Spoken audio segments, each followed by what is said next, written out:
los mejores 50 minutos de tu día. Escúchalo mientras haces otras actividades o quédate a ver el video. Cómo burlar al diablo. Por Napoleón Hill. Escrito en 1938, con una máquina de escribir mecánica, por el propio Napoleón Hill. Este manuscrito había estado guardado por la familia del maestro durante más de 72 años. ¿Por qué? Porque temían a la respuesta que podría provocar. El valor de Hill para revelar la obra del diablo alrededor de todos nosotros cada día, en nuestras iglesias, escuelas y nuestro sistema político, amenazaba al núcleo de la sociedad, tal y como era conocida en ese entonces. Te pedimos que pases a la real entrevista con el diablo. Recibirás así el impacto en tu vida sobre quién es él realmente y qué es lo que hace al 98% de las personas. Una extraña entrevista con el diablo. Analicemos ahora, brevemente, la extraña entrevista que está a punto de comenzar. Algunos lectores se preguntarán, después de escucharla, ¿en realidad entrevistaste al diablo o simplemente entrevistaste a un demonio imaginario? Algunos desearían tener la respuesta a esta pregunta antes de comenzar la entrevista. Responderé en la única forma sincera que podría responder, diciendo que el demonio que entrevisté puede haber sido real, tal y como él declaraba ser, o puede haber sido una creación de mi propia imaginación. Cualquiera que haya sido, si fue real o imaginario, es de poca importancia, comparado con la naturaleza de la información transmitida a través de la entrevista. La confesión del diablo se ajusta perfectamente con lo que yo he visto de la vida. Aquí comienza la entrevista con el diablo. He descifrado el código secreto, mediante el cual puedo leer sus pensamientos. He venido a hacerle algunas preguntas muy sencillas. Le exijo que me dé respuestas directas y verídicas. ¿Está listo para la entrevista, señor diablo? Sí, estoy listo. Pero debes dirigirte a mí con más respeto. Durante esta entrevista, te dirigirás a mí como Su Majestad. ¿Con qué derecho exige semejante consideración real? Debes saber que controlo al 98% de las personas que habitan tu mundo. ¿No crees que eso me faculta para considerarme una realeza? Su Majestad. Comience por decirme dónde vive y descríbame su apariencia física. ¿Mi apariencia física? ¿Por qué? Mi querido señor atado a la tierra, no poseo un cuerpo físico. Me sentiría incapacitado por semejante estorbo, como esos en los que ustedes viven, criaturas atadas a la tierra.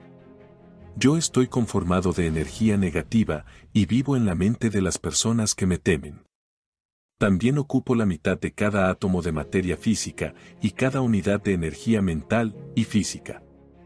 Quizás entiendas mejor mi naturaleza si te digo que soy la porción negativa del átomo. Bueno, si usted ocupa solo la mitad de la energía y la materia, ¿quién ocupa la otra mitad? La otra mitad está ocupada por mi oposición. ¿Oposición? ¿A qué se refiere?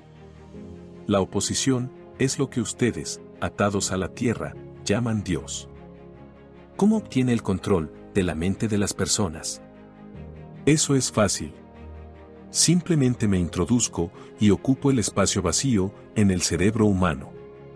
Planto las semillas del pensamiento negativo en la mente de las personas. De tal forma que pueda ocupar y controlar el espacio. Una de mis herramientas más ingeniosas para el control mental es el miedo. El miedo a la pobreza, a la crítica, a la enfermedad, a la pérdida del amor, a la vejez y a la muerte. Mis enemigos descubrieron el poder del pensamiento positivo, lo colocaron en la mente de los hombres y entonces dio comienzo una batalla de mi parte por conservar el control. Hasta ahora, lo he hecho muy bien. Habiendo perdido ante la oposición, solo al 2% de las personas. Cuento con infinidad de formas de ganar el control de las mentes humanas mientras se encuentran todavía en el plano terrenal. Mi mejor arma es la pobreza. Deliberadamente, desanimo a las personas a que acumulen riquezas materiales, porque la pobreza desanima a los hombres a pensar y las hace presas fáciles para mí. Mi otra mejor amiga es la enfermedad. Un cuerpo enfermo desanima el pensamiento. Me gusta que las personas me teman. Tomo lo que deseo con astucia y fuerza. Prefiero el tipo de persona que no tiene la intención de pensar, porque puedo manipularlo sin dificultad. No podría controlar al 98% de las personas en el mundo si todas las personas tuviesen la habilidad de pensar por sí mismas. Vagando con el diablo. Por millones de años, he dominado a las personas a través del miedo y la ignorancia. Mi principal arma sobre los seres humanos consiste de dos principios secretos mediante los cuales gano el control de sus mentes. Hablaré primero del principio del hábito, a través del cual entro silenciosamente en la mente de las personas. Al trabajar a través de este principio, implanto el hábito de vagar. Cuando una persona comienza a vagar sobre cualquier tema, se dirige justo hacia las puertas de lo que ustedes llaman infierno. Puedo definir mejor la palabra vagar, diciendo que un vagabundo es aquel que permite ser influenciado y controlado por circunstancias externas. Un vagabundo es aquel que acepta cualquier cosa que la vida le arroje, sin protestar ni combatir. No sabe lo que quiere de la vida, y pasa su tiempo obteniendo solo eso. Un vagabundo es aquel que mentalmente es muy perezoso para utilizar su propio cerebro. Por esa razón, yo puedo tomar el control del pensamiento de las personas y plantar mis propias ideas en sus mentes. La mente no es más que la suma total de nuestros hábitos. Uno a uno, entro en la mente e implanto los hábitos, los cuales llevan finalmente a mi absoluto dominio de la mente. Ese es uno de mis trucos más ingeniosos. Entro en las mentes a través de pensamientos que creen propios. Los más útiles para mí son el miedo, la superstición, la avaricia, la ambición, la lujuria, la venganza, la ira, la vanidad y la evidente pereza. A través de uno o más de estos trucos, puedo entrar a cualquier edad. Pero obtengo mejores resultados cuando me hago cargo de una mente mientras ésta es joven. Antes de que su dueño haya aprendido a cerrar cualquiera de estas 9 puertas. Entonces, puedo instalar hábitos que mantengan las puertas abiertas para siempre. Sí, el pensamiento certero es la muerte para mí. No puedo existir en las mentes de aquellos que piensan de manera certera. No me importa que las personas piensen mientras lo hagan en términos de temor, desánimo, desesperanza y destrucción. Cuando comienzan a pensar en términos constructivos de fe, valor, esperanza y certidumbre de propósitos, de inmediato se convierten en aliados de mi oposición y por lo tanto, una pérdida para mí. ¿Acaso piensas que controlaría a tanta gente si mi oposición pudiera impedirlo? Nada puede evitar que controle a las personas, excepto las personas mismas. Nada puede detenerme, excepto el poder del pensamiento certero. Las personas que piensan acertadamente, no divagan sobre cualquier tema. Reconocen el poder de su propia mente. Además, toman el control de ese poder, y no se lo entregan a ninguna persona, ni influencia. Por cierto, yo provoco que casi todas las personas coman demasiado, y el tipo inadecuado de alimentos. Esto provoca indigestión, y destruye el poder de pensar de manera certera. También provoco caos, en otras áreas de la vida. Matrimonio. En cuanto al matrimonio, provoco que hombres y mujeres divaguen hacia el matrimonio, sin un plan u objetivo diseñado para convertir la relación en armonía. Este es uno de mis métodos más efectivos para inducir a las personas en el hábito de la indecisión. Ocupación. Les enseño a convertirse en indecisos, haciendo que abandonen la escuela, por el primer trabajo que encuentran, sin una meta o propósito definido, excepto para ganar lo suficiente para sobrevivir. A través de este truco, mantengo a millones de personas con el miedo a la pobreza durante toda su vida. Ahorros. Provoco que las personas gasten dinero libremente y ahorren escasamente o nada, hasta que tomo el control total sobre ellas a través de su miedo a la pobreza. Ambiente. Provoco que las personas entren en un ambiente donde no haya armonía, desagradable en el hogar, en sus lugares de trabajo, en la relación con sus parientes y conocidos. Y que permanezcan ahí hasta que los reclamo a través del hábito de la indecisión.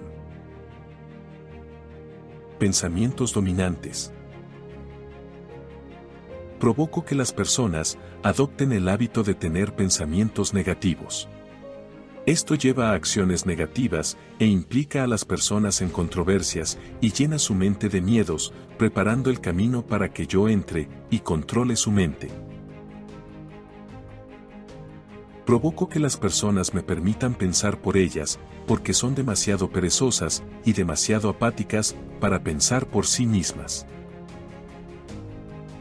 La indecisión es la causa más común del fracaso en cada paso de la vida. Puedo controlar a todo aquel que puede inducir a formar el hábito de la indecisión sobre cualquier tema. Existen dos razones para esto. Primero, el indeciso es simplemente como masa en mis manos, para ser moldeada en cualquier forma que yo quiera, ya que la indecisión destruye el poder de iniciativa en un individuo. Segundo, el indeciso no puede recibir ayuda de mi oposición, porque a ésta no le atrae algo tan dócil e inútil. ¿Es por eso que unas cuantas personas son acaudaladas, mientras que la mayoría son pobres? Esa es exactamente la razón. La pobreza, al igual que la enfermedad, es un padecimiento contagioso. La encuentras siempre entre los indecisos. Nunca entre aquellos que saben lo que quieren y están decididos a obtenerlo. Quizás signifique algo para ti si desvío tu atención al hecho de que los que no divagan y que no controlo, y aquellos que poseen la mayor parte de la riqueza en el mundo, resultan ser las mismas personas. Yo controlo al débil, no a aquellos que piensan por sí mismos. Continúe y describa a un típico indeciso. De tal forma que yo pueda reconocer a un indeciso al verlo. Lo primero que percibirás en un indeciso es su total ausencia de objetivos en la vida. Por favor, describa ahora al no indeciso. De tal forma que pueda reconocer al verlo. La primera señal de alguien no indeciso es esta. Siempre está ocupado en hacer algo determinado, a través de un plan bien trazado, y que es definitivo. Tiene un objetivo mayor en la vida, por el que está siempre trabajando, y muchos objetivos menores, los cuales lo llevan hacia su proyecto central. ¿Acaso alguien no indeciso nace con alguna ventaja mental, física o espiritual, que le es inaccesible al indeciso? No. La principal diferencia entre el indeciso y el que no es indeciso es algo que les es accesible a ambos por igual. Es simplemente el derecho privilegiado de ambos a utilizar su propia mente y pensamientos por sí mismos. La confesión continúa. Sin el arma del miedo, usted estaría indefenso y sería completamente incapaz de controlar a algún ser humano. ¿Cierto o falso? No tengo otra alternativa, más que admitir que lo que dices es verdad. La adulación es una de mis armas más útiles. Con este mortal instrumento, extermino a los pequeños y a los grandes. La adulación es un señuelo de incomparable valor para quienes desean obtener el control sobre otros. Contiene poderosas cualidades de atracción, porque opera a través de dos de las debilidades humanas más comunes: la vanidad y la egolatría. Existe cierta cantidad de vanidad y egolatría en todos. En algunas personas, estas características son tan pronunciadas que literalmente sirven como una cuerda, mediante la cual podemos ser atados. La mejor de todas las cuerdas es la adulación. La adulación es el principal señuelo con el cual los hombres seducen a las mujeres. Algunas veces, de hecho, es frecuente que las mujeres utilicen el mismo señuelo para obtener el control de los hombres. En especial, de quienes no pueden ser dominados mediante el atractivo físico. La adulación es el principal señuelo con el que mis agentes preparan el terreno y se ganan la confianza de las personas de quienes adquieren la información necesaria para comenzar la batalla. Siempre que alguien se detiene a alimentar su vanidad a través de la adulación, yo me movilizo y entro para comenzar a crear otro indeciso. Los que no son indecisos son difíciles de adular. Yo invito a las personas a utilizar la adulación en toda relación humana que sea posible, ya que, quienes se ven influidos por ella, se convierten en presas fáciles del hábito de la indecisión.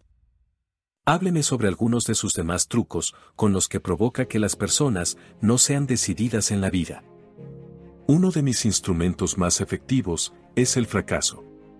La mayoría de las personas comienzan a divagar tan pronto como se encuentran con alguna objeción y ni uno solo, de entre 10.000, seguirán haciendo intentos después de fracasar 2 o 3 veces. Ahora prosiga y hábleme de algunos de sus otros trucos con que usted atrae a las personas hacia la indecisión. Uno de mis trucos más efectivos, lo conocen ustedes, como propaganda.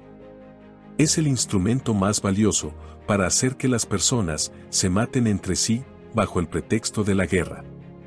La ingeniosidad de este truco consiste principalmente en la sutileza con el que lo utilizo.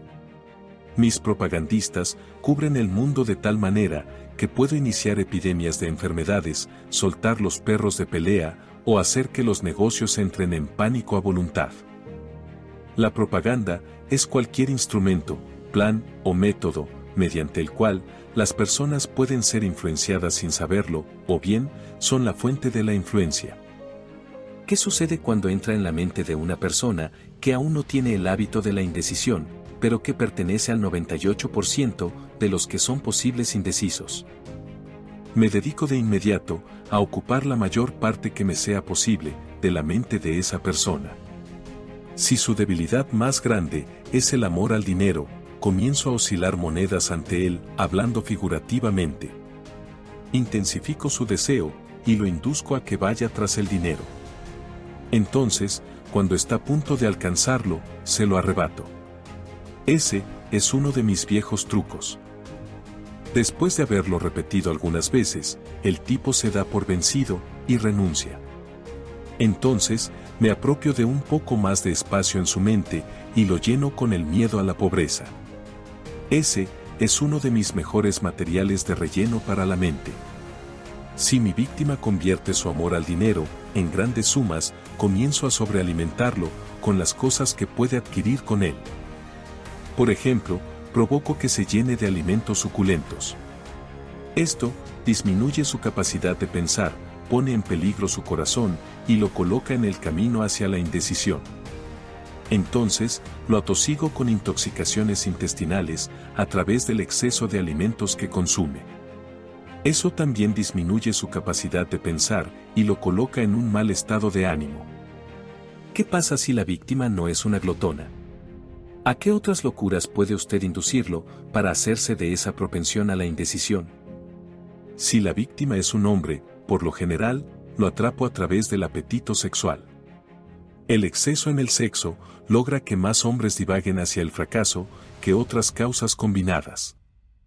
Así que la comida y el sexo son sus sobornos más certeros. ¿Es correcto? Sí. Con estos dos señuelos, puedo atrapar a la mayoría de mis víctimas, y luego está el amor al dinero. Comienzo a pensar que la riqueza es más peligrosa que la pobreza. Si es que hemos de creer en su relato. Todo eso depende de la forma de adquisición.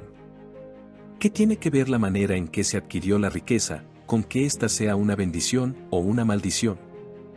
Todo. Si no me crees, observa a todos aquellos que adquieren rápidamente una gran cantidad de dinero, sin tener tiempo para adquirir sabiduría a través de él, y observa cómo lo utilizan. ¿Por qué crees que los hijos de los ricos raras veces igualan los logros de sus padres? Te diré por qué. Porque carecen de autodisciplina, la cual surge cuando se ha sido obligado a trabajar. Observa los récords de las estrellas de cine o de los atletas que de pronto se encuentran en posesión de mucho dinero y aclamación por parte del público. Observa lo rápido que entro y me apodero de ellos. En muchos de los casos, principalmente a través del sexo, de las apuestas, de la comida y del alcohol. Con estos los atrapo y controlo a las más grandes y mejores personas, tan pronto como ponen sus manos en grandes cantidades de dinero. Poniéndolo en otras palabras, alguien que no es indeciso, toma prestado dinero de un legítimo banquero, si así lo quiere, y paga una legítima tasa de interés. El indeciso acude a la casa de empeños, empeña su reloj, y paga una tasa de interés suicida por su préstamo. Deduzco entonces, por sus afirmaciones, que de alguna manera, su mano está implicada en todos los problemas y miserias de las personas, aun y cuando su presencia no sea evidente. Ahora, comienzo a comprender mejor su técnica. Usted soborna a sus víctimas a través de sus deseos naturales y los distrae del camino, mientras los induce a convertirse en indecisos si es que responden a su señuelo. Si se niegan a responder, usted planta la semilla del miedo en sus mentes o los atrapa a través de cierta forma y los ata mientras se encuentran deprimidos. ¿Es ese su método? Así es exactamente como trabajo. ¿Es ingenioso, no lo crees? Es un trabajo muy ingenioso. Atrae a las personas a través de sus deseos naturales. Sin embargo, coloca su mortal veneno en el objeto de esos deseos siempre que puede. Ahora estás entendiendo. Alguien no indeciso toma de la vida lo que él quiere, pero lo hace bajo sus propios términos. El indeciso toma todo lo que puede, pero lo toma bajo mis términos. Dígame qué se debe de hacer para asegurarse en contra del hábito de la indecisión. Quiero una fórmula completa que cualquiera pueda utilizar. Sé decidido en todo lo que haces, y nunca dejes pensamientos inconclusos en la mente. Adopta el hábito de tomar decisiones definitivas en todos los asuntos. ¿Se puede romper con el hábito de la indecisión o se hace permanente una vez que se ha creado? El hábito se puede romper si la víctima posee suficiente fuerza de voluntad, suponiendo que se haga a tiempo. Existe un punto más allá, del cual no puede romperse el hábito. Al rebasar ese punto, la víctima es mía. Se parece a una mosca que ha sido atrapada en una telaraña. Podría luchar, pero no puede salir. Cada movimiento que hace, lo enreda aún más. El compás hipnótico. ¿Cuál es esta misteriosa ley, a través de la cual toma el control permanente del cuerpo de las personas, incluso antes de apropiarse de sus almas? Todo el mundo querrá saber más acerca de esta ley y sobre cómo funciona. Será difícil describir la ley, de modo que puedas comprenderla, pero puedes llamarla compás hipnótico. ¿Qué es el compás hipnótico? ¿Cómo lo utiliza para ganar la permanente supremacía sobre los seres humanos? Como ya lo he afirmado, existe una forma universal de energía con la que la naturaleza mantiene un perfecto equilibrio entre toda materia y energía. Esta hace un uso especializado de su material universal de construcción, dividiéndolo en diferentes longitudes de onda. El proceso de desintegración se lleva a cabo a través del hábito. Comprenderás mejor lo que estoy tratando de transmitir si lo comparo con el método mediante el cual aprendemos a tocar música. Al principio, las notas se memorizan en la mente. Después, se relacionan entre sí a través de la melodía y el ritmo. Por repetición, la melodía y el ritmo se fijan en la mente. Observa cómo el músico debe repetir sin descanso una melodía antes de dominarla. A través de la repetición, las notas musicales se mezclan y entonces tienes la música. Cualquier pensamiento que la mente repite una y otra vez, a través del hábito, crea un ritmo sistemático. Los hábitos indeseables pueden romperse. Estos deben romperse antes de adoptar las cadencias del ritmo. El ritmo es la última etapa del hábito. Cualquier pensamiento o movimiento físico que se repite una y otra vez a través del principio del hábito alcanza finalmente la cadencia del ritmo. Entonces, el hábito no se puede romper porque la naturaleza se apropia de él y lo hace permanente. Es como un remolino en el agua. Un objeto puede flotar indefinidamente hasta que es atrapado por un remolino. Entonces, es obligado a dar vueltas y vueltas, pero no puede escapar. ¿Qué hace usted con las personas a las que controla antes de morir? ¿Qué utilidad tienen para usted mientras están vivas?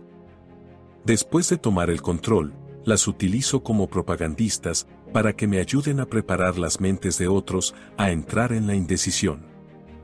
Lo que más me gusta es llenar la mente de las personas con miedo. Una vez que lleno la mente de miedo, no se me dificulta hacer que divague hasta haberlo atrapado en la red del compás hipnótico. ¿Qué miedo humano sirve mejor a su propósito? El miedo a la muerte. ¿Por qué el miedo a la muerte es su arma favorita? Porque nadie sabe, y por la naturaleza misma de las leyes del universo, nadie puede probar en definitiva lo que sucede después de la muerte. Esta incertidumbre aterra a las personas. El diablo dice: si el tiempo que las personas pasan temiéndole a algo fuese revertido, les daría todo lo que quieren del mundo material y las salvaría de mí después de la muerte. ¿Cuál es el primer paso que un indeciso debe dar para romper con el mal hábito?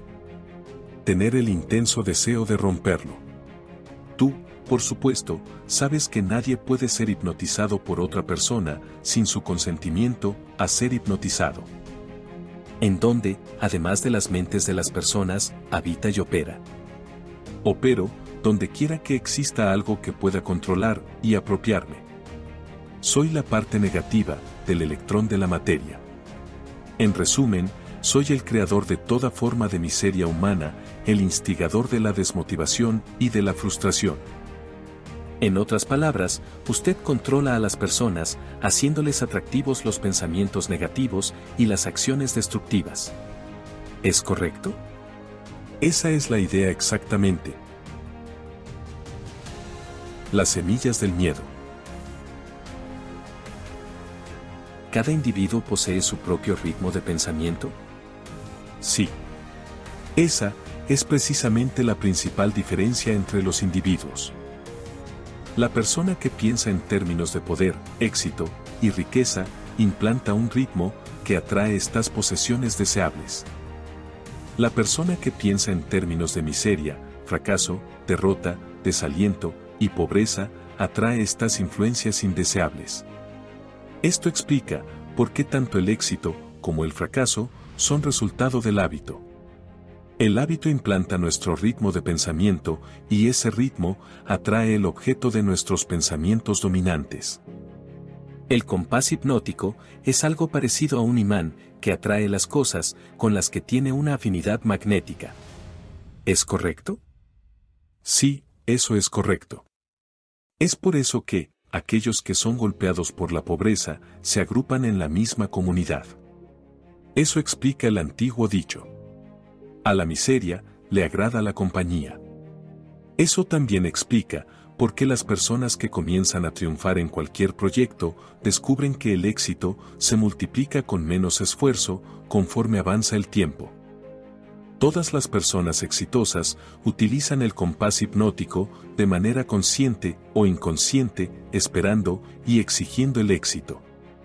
La exigencia se vuelve un hábito, el compás hipnótico controla el hábito y la ley de la atracción armónica lo convierte en su equivalente físico.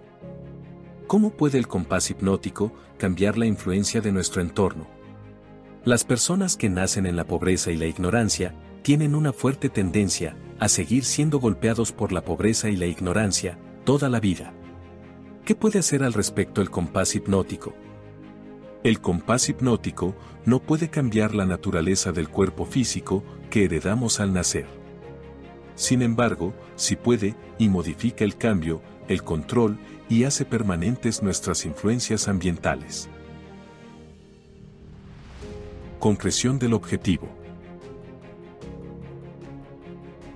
El diablo dice: todos los hábitos, salvo el del amor a la definición de un propósito, puede llevar al hábito de la indecisión. El amor por algo, o por alguien, salvo el amor a la definición de un propósito, puede volverse peligroso. El amor es un estado mental que nubla la razón, la fuerza de voluntad, y nos enceguece ante los hechos, y la verdad.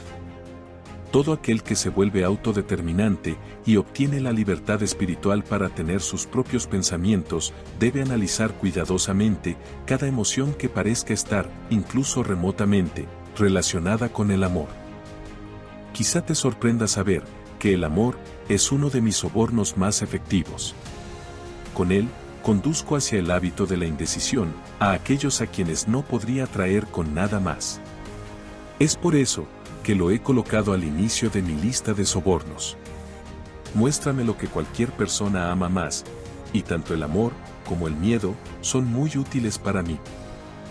Ambas tienen el efecto de provocar que las personas se nieguen a desarrollar la definición en el uso de su propia mente. Dame el control sobre los miedos de una persona y dime qué es lo que más ama y podrás señalar esa persona como mi esclava. Tanto el amor como el miedo son fuerzas emocionales de tal potencia que pueden anular por completo la fuerza de voluntad y el poder de razonamiento. Sin voluntad ni razonamiento, no queda nada en que fundamentar la definición de un propósito. Pero, Su Majestad, la vida no valdría la pena vivirla, si las personas nunca sintieran la emoción del amor. Tienes razón en lo que piensas, pero has pasado por alto añadir que el amor debe estar bajo su control definitivo, en todo momento. Por supuesto, el amor es un estado mental idóneo, pero también es un mitigante que puede ser utilizado para limitar o destruir la razón y la fuerza de voluntad, los cuales superan en importancia al amor, para los seres humanos que desean libertad y autodeterminación. Las personas que están definidas, tanto en sus planes como en sus propósitos, nunca aceptan la derrota temporal, como algo más que una urgente necesidad de hacer un mayor esfuerzo. Puedes ver por ti mismo que este tipo de principio está confinado a ganar si se sigue con definición. ¿Puede alguien que se mueve con definición, tanto en el plan como en el propósito, tener la certeza del triunfo? No. A veces el mejor de los planes fracasa. Sin embargo, la persona que se mueve con definición reconoce la diferencia entre derrota temporal y fracaso. Cuando los planes fallan, los sustituye por otros, pero no cambia su propósito. Persevera. Finalmente, encuentra un plan que tiene éxito. A través del funcionamiento de la ley de compensación, todos recogen lo que cosechan. Los planes basados en motivos inequitativos o inmorales pueden traer un éxito temporal. Pero el éxito permanente debe tomar en consideración la cuarta dimensión, el tiempo. El tiempo es el enemigo de la inmoralidad y la injusticia. Es amigo de la justicia y la moralidad. Dejar de reconocer esta realidad ha sido causa de la ola de crímenes entre los jóvenes del mundo. La mente joven e inexperta tiende a confundir el éxito temporal por la permanencia. Educación y religión. La realidad es esta. Si es que debes saberla. Las iglesias son mis más útiles aliadas y las escuelas se colocan en un cercano segundo lugar. ¿Sobre qué bases hace usted esta afirmación? Sobre la base de que, tanto las iglesias como las escuelas me ayudan a convertir a las personas en el hábito de la indecisión. ¿Se da usted cuenta de que su denuncia es sustancialmente una arrolladora acusación a las dos instituciones de mayor importancia y que han sido responsables de la civilización en su forma actual? Que sí me doy cuenta. Hombre, me deleito en ello. Si las escuelas les hubieran enseñado a las personas a pensar por sí mismas, ¿dónde estaría yo ahora? El sistema escolar se esfuerza por enseñarles a los niños a memorizar hechos en lugar de enseñarles a utilizar sus mentes. En cuanto a la educación de los hijos, ¿acaso un niño no les debe algo, en calidad de obligación, a sus padres que le dieron vida y sustento durante su infancia? Para nada. Al contrario. Los padres les deben a sus hijos todo lo que pueden darles a modo de conocimiento. Fuera de eso, los padres con frecuencia estropean, en vez de ayudar a sus hijos, por medio de un falso sentido del deber, que los incita a complacer a sus hijos, en vez de obligarlos a buscar y adquirir conocimiento de primera mano. El diablo dice: los obsequios de toda naturaleza, no ganados, pueden convertirse en una maldición en vez de una bendición. Provoco que los niños se conviertan en indecisos, siguiendo el ejemplo de sus padres, a muchos de los cuales ya he atrapado y confinado eternamente a mi causa. Los maestros de escuela me ayudan a obtener el control de las mentes de los niños, no con lo que les enseñan, sino con lo que no les enseñan. Todo el sistema escolar público está tan controlado que ayuda a mi causa, enseñándoles casi todo, excepto cómo utilizar su propia mente y pensar de manera independiente. En las escuelas públicas, los maestros prosiguen mi causa, manteniendo a los niños tan ocupados, llenando sus mentes con información sin importancia, que no tienen oportunidad de pensar acertadamente, ni de analizar correctamente aquello que sus maestros les enseñan. ¿Por qué no domina las iglesias y las utiliza sin demora para su causa? ¿Crees que soy tonto? ¿Quién mantendría vivo el miedo al diablo si doblegara a las iglesias?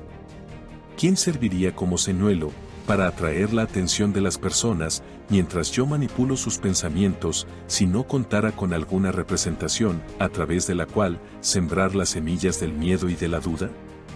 Lo más inteligente que hago es utilizar a los aliados de mi oposición para mantener el miedo al infierno ardiendo en la mente de las personas. ¿Entonces usted no apoya la oración como un medio para alcanzar los fines deseados? Por el contrario, yo apoyo la oración. Pero no el tipo de oración que consiste en palabras vacías, implorantes e insignificantes. El tipo de oración contra la que estoy indefenso es la oración de la definición de un propósito. ¿Por qué la mayoría de las oraciones falla? No es así. Todas las oraciones atraen aquello por lo que oramos. La mayoría de las personas que rezan recurren a la oración solo después de que todo lo demás les falla. Naturalmente, acuden con su mente llena de miedo de que las oraciones no sean respondidas. Pues bien, sus miedos se vuelven realidad. Aquel que acude a rezar, con definición de un propósito y fe en la obtención de ese propósito, pone en movimiento las leyes de la naturaleza que convierten sus deseos dominantes en su equivalente físico. Las personas que lloriquean y ruegan a Dios que asuma la responsabilidad de todos sus problemas y que les provea de todas las necesidades y lujos de la vida, son demasiado perezosas para producir lo que desean y convertirlo en realidad a través del poder de sus propias mentes. Es un pecado divagar por la vida, sin un objetivo, proyecto o propósito definidos. Sí. Porque este hábito conduce a la pobreza y destruye el privilegio de la autodeterminación. Asimismo, lo despoja a uno del privilegio de utilizar la propia mente como un medio de contacto con la inteligencia infinita.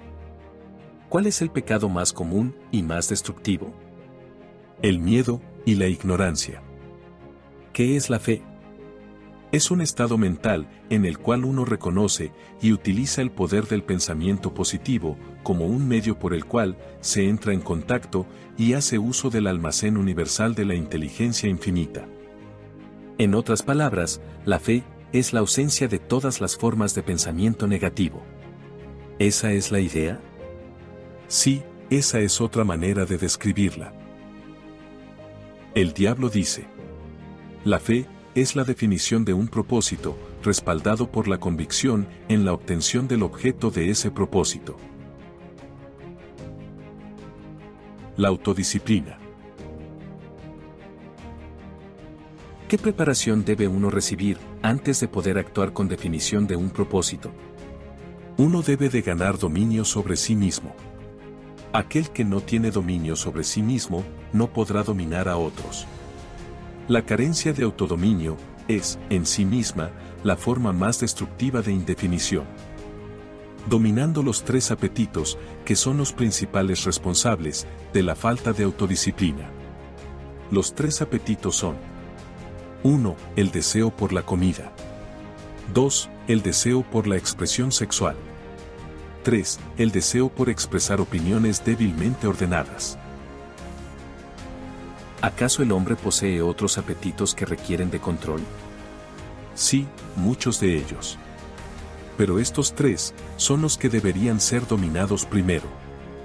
Cuando un hombre logre dominar estos tres apetitos, habrá desarrollado suficiente autodisciplina como para dominar fácilmente aquellos de menor relevancia. En cuanto al primer apetito, el deseo por la comida, podría decir que la alimentación inadecuada es responsable de la mayoría de las afecciones del cuerpo y prácticamente de todas las jaquecas. Nunca pensé en la autointoxicación como uno de sus instrumentos de control sobre las personas y estoy completamente impresionado de saber cuántas personas son víctimas de este silencioso enemigo. Escuchemos lo que tiene usted que decir de los otros dos apetitos. Bueno, toma el deseo por la expresión sexual. Es una fuerza con la que domino al débil y al fuerte, al anciano y al joven, al ignorante y al sabio. En realidad, controlo a todos los que se rehúsan a dominar el sexo. ¿Cómo puede uno dominar la emoción del sexo? Mediante el sencillo proceso de convertir esa emoción en una forma de actividad distinta a la del acto sexual. El sexo es una de las fuerzas más grandes que motivan a los seres humanos. Debido a este hecho, también es una de las fuerzas más peligrosas. Si los humanos controlaran sus deseos sexuales, la mitad del tiempo que desperdician en ir tras el sexo, y los convirtieran en una fuerza propulsora con la cual seguir adelante en su ocupación, nunca conocerían la pobreza. ¿Debo entender que, quiere usted decir que existe una relación entre el sexo y la pobreza? Sí, cuando el sexo no se encuentra bajo un control absoluto. Si se le permite llevar su propio curso, el sexo rápidamente nos llevaría al hábito de la indecisión. Háblenos ahora sobre el tercer apetito, y veamos lo que tiene que ver con la autodisciplina. El hábito de expresar opiniones débilmente ordenadas es uno de los hábitos más destructivos. Su destructividad consiste en la tendencia a inducir a las personas a especular en vez de buscar los hechos, al formar opiniones, crear ideas u organizar proyectos. El hábito desarrolla una mente de saltamontes, aquella que salta de una cosa a otra, pero nunca concreta nada. Y por supuesto, la imprudencia en la expresión de opiniones conduce al hábito de la indecisión. De ahí, hay solo un paso o dos para verse atrapado por la ley del compás hipnótico, la cual limita el pensamiento acertado. El hábito de expresar opiniones débilmente ordenadas es uno de los hábitos más destructivos. La persona que habla demasiado, le informa al mundo sobre sus metas y proyectos y les brinda a otros la oportunidad de sacar ventaja de sus ideas. Los hombres sabios conservan para sí sus planes y se abstienen de expresar opiniones no solicitadas. Esto evita que otros se apropien de sus ideas y les hace difícil a otros el interferir con sus planes. Aprender de la adversidad. ¿Es el fracaso un beneficio para el hombre? Sí. Pero pocas personas saben que toda adversidad trae consigo la semilla de una ventaja correspondiente. Y aún menos personas conocen la diferencia entre la derrota temporal y el fracaso. Si esta noción fuese conocida de manera general, sería privado de una de mis armas más poderosas de control sobre los seres humanos. Pero entiendo que usted dice que el fracaso es uno de sus más grandes aliados.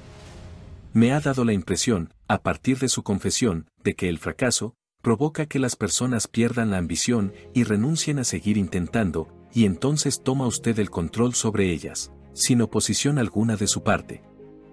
Ese es precisamente el punto. Tomó el control sobre ellas, después de que dejan de intentar. Si conocieran la diferencia entre la derrota temporal y el fracaso, no renunciarían al enfrentarse con la adversidad en la vida. Si supiesen que toda forma de derrota y que todos los fracasos traen consigo la semilla de la posible oportunidad, seguirían luchando y ganarían. El éxito no es más que un pequeño paso hacia el punto donde uno deja de luchar. El fracaso es una circunstancia creada por el hombre. Nunca es real hasta que ha sido aceptado por el hombre como algo permanente. Poniéndolo de otro modo, el fracaso es un estado mental. Por lo tanto, es algo que un individuo puede controlar hasta que olvide ejercitar este privilegio. El fracaso provoca un punto culminante en el que uno tiene el privilegio de despejar la mente del miedo y de generar un nuevo comienzo en otra dirección. El fracaso prueba de manera concluyente que algo está mal con nuestras metas o los proyectos mediante el cual el objeto de estas metas se busca. El fracaso es el callejón sin salida en el camino del hábito que hemos estado siguiendo y al ser alcanzado nos obliga a abandonar ese camino y tomar otro. Pero el fracaso hace más que esto. Este le brinda a un individuo la oportunidad de probarse a sí mismo y aprender cuánta fuerza de voluntad posee. El fracaso también obliga a las personas a conocer muchas verdades que nunca descubrirían sin este. El fracaso a menudo conduce a un individuo a un entendimiento del poder de autodisciplina. Analiza las vidas de todas las personas que logran el éxito en toda empresa y observa, con provecho, que su éxito es generalmente proporcional a sus experiencias de derrota antes de triunfar.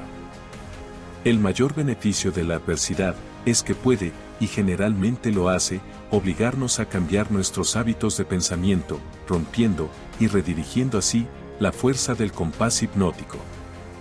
En otras palabras, el fracaso siempre es una bendición, cuando nos obliga a adquirir conocimiento o a generar hábitos que lleven al logro de nuestro mayor propósito en la vida.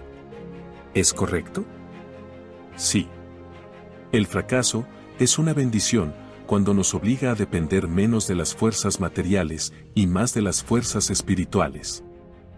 El diablo dice: alguien no indeciso se topa con la derrota temporal y el fracaso, pero su reacción a todas las formas de adversidad es positiva. Lucha en vez de rendirse y generalmente gana. El entorno, el tiempo, la armonía y la cautela. Prosiga y describa el principio operativo del entorno como factor determinante en el destino de la humanidad.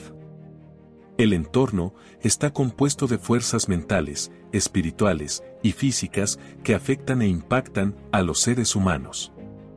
El material del que se alimentan los pensamientos proviene de nuestro medio ambiente. Sus hábitos se hacen permanentes mediante el compás hipnótico. La parte más importante de nuestro medio ambiente es la que se origina mediante su asociación con otros. Todas las personas absorben y dominan, de manera consciente o inconsciente, los hábitos de pensamiento de aquellos con los que se asocian íntimamente. ¿Qué clase de asociados tiene mayor influencia sobre nosotros? Su pareja en el matrimonio y sus asociados en su profesión. Después vienen los amigos cercanos y los conocidos. Los conocidos casuales y los extraños tienen poca influencia sobre el individuo. El individuo puede cambiar los impactos de su medio ambiente de tal modo que las influencias dominantes sean positivas o negativas. Y la ley del compás hipnótico los hará permanentes a menos que sean modificados a través de sus hábitos de pensamiento. Solo el fuerte sobrevive. Nadie puede ser fuerte sin deshacerse de todas las influencias que desarrollan hábitos de pensamiento negativos que resultan en la pérdida del privilegio de autodeterminación, sin importar qué o quién pueda originarlos. Los hábitos de pensamiento positivos pueden ser controlados por el individuo y llevados a servir a sus metas y propósitos. Los hábitos de pensamiento negativos controlan al individuo y lo privan del privilegio de autodeterminación. El diablo dice: la naturaleza no tolerará la ociosidad o los vacíos. Todo espacio debe ser rellenado con algo. Cuando el individuo no utiliza el cerebro para la expresión de pensamientos positivos y creativos, la naturaleza llena el vacío, obligando al cerebro a actuar sobre los pensamientos negativos. El siguiente principio es el tiempo. La cuarta dimensión. El tiempo es la ley del compás hipnótico. El lapso que se requiere para dar permanencia a los hábitos del pensamiento depende del objeto y la naturaleza de los pensamientos. El tiempo penaliza al individuo por todos los pensamientos negativos y lo recompensa por los positivos, de acuerdo con la naturaleza y propósito de estos. Prosiga ahora y describa el siguiente principio. El siguiente principio es la armonía. En toda la naturaleza podemos encontrar evidencias acerca de que toda ley natural se mueve de una manera ordenada a través de la ley de la armonía. A través de su funcionamiento, la naturaleza impone todo dentro del rango de un ambiente determinado para que se relacionen armoniosamente. La armonía, en el contexto que aquí se utiliza, significa que la naturaleza relaciona todo lo que está en los universos, con todo aquello de semejante naturaleza. Los factores negativos son obligados a asociarse entre sí, sin importar dónde se encuentren. Los factores positivos son igualmente obligados a asociarse entre sí. Ahora hábleme sobre el último principio. El último principio es la cautela. Al igual que el hábito de la indecisión, la característica humana más peligrosa es la falta de cautela. Las personas divagan entre una serie de circunstancias peligrosas porque no ejercen la cautela, planeando las acciones que toman. El indeciso siempre se mueve sin ejercer cautela. Actúa primero y piensa después, si no es que nada. ¿A todas las personas les falta cautela? No, solo a aquellos que han adquirido el hábito de la indecisión. Alguien que no es indeciso, siempre usa la cautela. Analiza cuidadosamente sus planes antes de empezarlos. ¿No es la sobrecautela tan perjudicial como la falta de cautela? No hay tal cosa como la sobrecautela. Lo que ustedes llaman sobrecautela es una expresión de miedo. El miedo y la cautela son cosas totalmente diferentes. Conclusión. Si pudiésemos resumir en una breve oración, la parte más importante que he tratado de comunicar a través del libro sería algo como esto. Nuestros deseos dominantes pueden verse cristalizados en sus equivalentes físicos a través de la definición de un propósito, respaldada por la definición de proyectos, con ayuda de la ley natural del compás hipnótico y el tiempo. Tal y como el señor Napoleón Hill nos recuerda. He descubierto que, cada experiencia de derrota temporal, cada fracaso y forma de adversidad, trae consigo la semilla de un beneficio equivalente. Esperamos que hayas encontrado este contenido de valor. Regálame un like. Te invito a suscribirte para más contenido como este.